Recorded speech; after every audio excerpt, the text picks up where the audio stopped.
मी कौस्तुभ तावणकर. आज तुम्हाला मी डायपर्सचं व्यवस्थापन कसं करायचं हे सांगणार आहे. नुकतीच माझ्याकडे माझी नात येऊन गेली.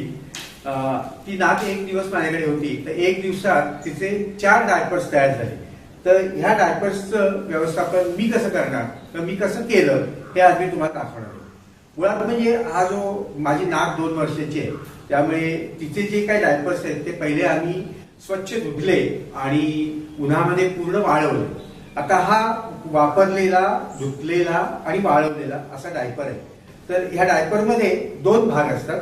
एक भाग असतो तो डायपरचं वरचं आवरण असतं आणि दुसरा भाग असतो तो आतला कापसाचा भाग असतो. तर असे नुसते 2 काप घेऊन तुम्ही म्हणजे कापली 2 ठिकाणी कापून तुम्ही हा आतला जो कापसाचा भाग आहे तो सहज वेगळा करू शकता.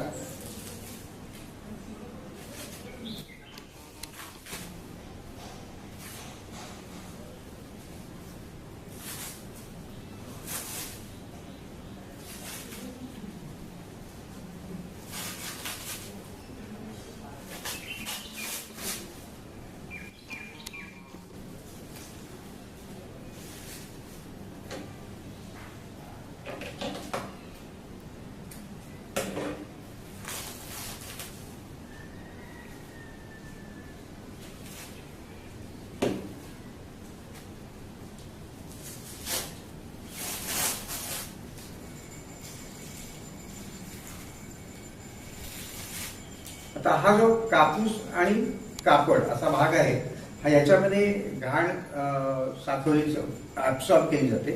त्यामुळे हे याचं व्यवस्थापन कसं करायचं हे मी तुम्हाला नंतर सांगणार आहे. पण हा जो वरचा भाग आहे याचं व्यवस्थापन आपण सहज करू शकतो. मी काय करतो, तर हा जो वरचा भाग आहे हा माझ्याकडे असे 100 मायक्रॉनची मी प्लास्टिकच्या पिशव्या तयार करून घेतलेल्या आहेत. त्याच्यावरती लिहिलेलं आहे packing pouch contains use and clean plastic, do not open आणि यूज अगेन आहे. तर ह्या प्लास्टिकच्या पाऊचमध्ये मी हे जे सगळं डायपर्सचे वरचं आवरण आहे हे याच्यामध्ये भरणार असं. आणि हा पाऊच ह्या बाजूने बंद करून टाकणार.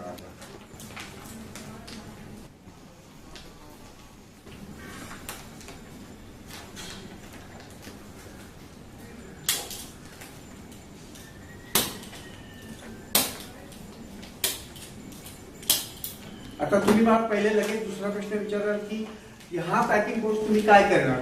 तर माझी स्वतःची कारखाना आहे, माझा स्वतःचा कारखाना आहे आणि मला पॅकिंग मटेरियल लागतं. तर हा पॅकिंग पाऊच म्हणजे उत्कृष्ट अशी छानशी उशी आहे. आता हे पॅकिंग पाऊच मी माझ्या कारखान्यामध्ये पॅकिंगसाठी म्हणून वापरणार. तुमचा लगेच पुढचा प्रश्न येणार की तालुक्यात तुमची फॅक्टरी आहे, प्रत्येकाची कुठे फॅक्टरी असते, पण प्रत्येक जण डायपर तर वापरतोच. पण तुमच्यासाठी पण एक उपाय आहे, त्या म्हणजे मी अशा या माझ्याकडे ज्या प्लास्टिकच्या बाटल्या येतात त्या बाटल्यांच्या पासून अशी ही कुंडी तयार केली आहे. म्हणजे या सगळ्या बाटल्या अशा बांधल्या, त्याच्या खालच्या बाजूला अशी जाळी तयार केली आणि याच्यामध्ये मी आता माती भरून ह्याच्यात झाड लावणार. तर याची जी ही बाटली आहे, या बाटलीमध्ये मी हे जे डायपर्सचे वरचं आवरण आहे हे सहज ह्याच्यामध्ये भरू शकतो. आता याच्यात ह्या बाटलीमध्ये जरा जागा दिसते, तर हे आवरण याच्यामध्ये असं भरणार.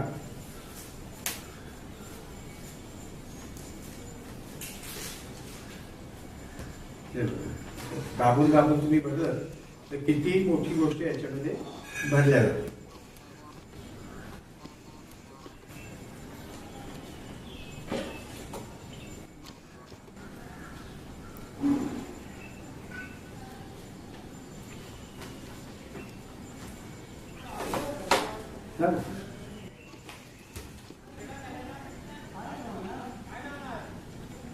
आता डायपर्सच्या मेन भागाचं आपण व्यवस्थापन केलं.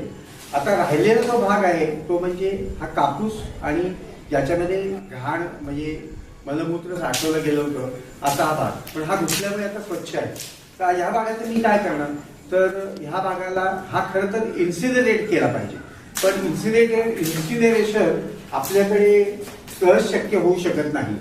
मग मी काय करतो की गच्चीमध्ये जातो आणि एक साधं घमेलं घ्यायचं, त्या घमेल्यामध्ये खाली वाळू भरायची आणि थोडंसं रॉकेट किंवा हे टाकल्यावर नाही रॉकेट टाकलं तरी चालेल, कारण हे कापूस आणखी कापडच आहे, तर जरा काळी लावली की हा सगळा जळून जाईल.